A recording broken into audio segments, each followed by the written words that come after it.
What's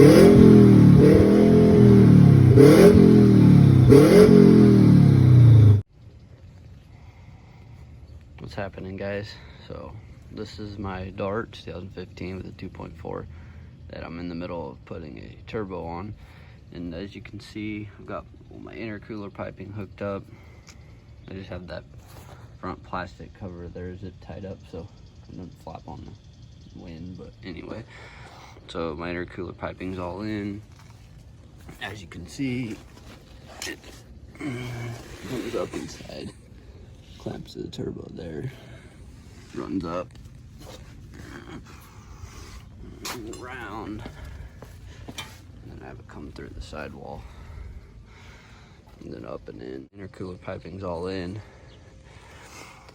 I have a custom header I built. I tried to wrap it with that heat wrap just to keep the temps down a little bit. There's my wastegate down there. Turbo's right here. There's my wideband gauge.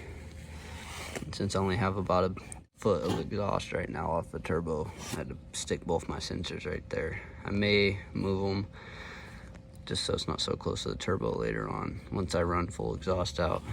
But yeah, as of right now, I have not ran my feed line yet because the one I bought did not work. It was too short, and so where I had to tap into on the back of the block for the pressure line, it wouldn't reach the turbo, so that is not finished yet.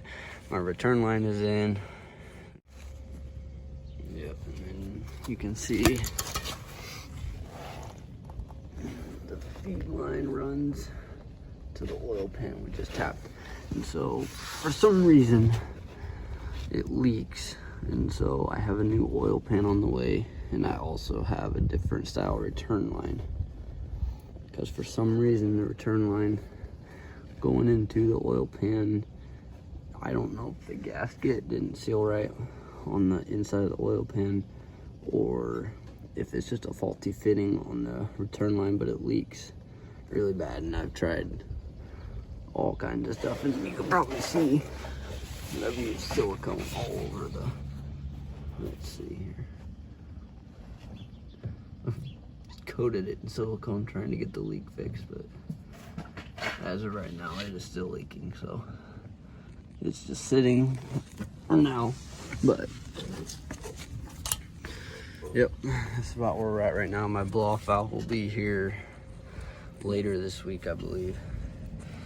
And so, yep, this is where we're at.